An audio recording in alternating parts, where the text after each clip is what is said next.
Hey everyone, welcome back to the Knowledge Radio. Today, we're talking about something big, the iPhone 15. Is it really worth the hype? Is it worth the upgrade? Or is it just Apple doing what Apple does, making us crave the next shiny thing? Stay with me till the end, and I promise you'll know if this is a game changer or if you're better off saving your money.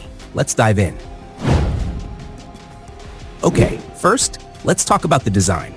Apple is known for its sleek look, but this year, they've done something interesting. The iPhone 15 has a more refined, smoother finish. It feels great in your hand, but is that enough reason to upgrade? The display is stunning, 6.1 inches of edge-to-edge OLED just like last year. But here's where it gets fun, the new Dynamic Island feature. It's more interactive, letting you control apps and notifications in a seamless way. But let's be honest, does it really change how you use your phone? Now, performance. The iPhone 15 is powered by Apple's A16 Bionic chip. Sounds fancy, right? And it is. It's faster, smoother, and perfect for gaming, multitasking, and heavy apps. But here's the thing. If you're using an iPhone 13 or even 14, will you actually feel that speed difference in everyday life? That's the big question. For most of us, our phones already do what we need them to. So is this more of a want upgrade than a need upgrade? Let's talk cameras. Because let's be real, this is where Apple always tries to blow us away. The iPhone 15's camera system is better, especially in low light conditions. Apple added a new 48 megapixel main camera, which captures more detail and vibrant colors. Night photos? They're crystal clear. But here's the catch. Are the improvements enough to justify upgrading if you already have a phone with a decent camera? For content creators, vloggers, or photography enthusiasts, this might be a big deal. But for the average user, do we notice these things day to day?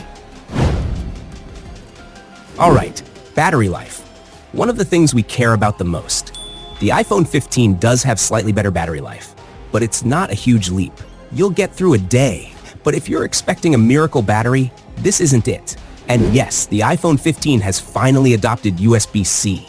So one cable for all your devices now. That's a plus for convenience, but it's not going to make or break the experience for most people. So should you upgrade to the iPhone 15?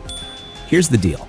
If you're coming from an older iPhone like the 11 or earlier, you'll definitely feel the difference in speed, camera quality, and overall performance. It'll feel like a whole new phone. But if you've got an iPhone 13 or 14, it might not be worth it, unless you absolutely need that new camera, or you're an early adopter who loves having the latest tech.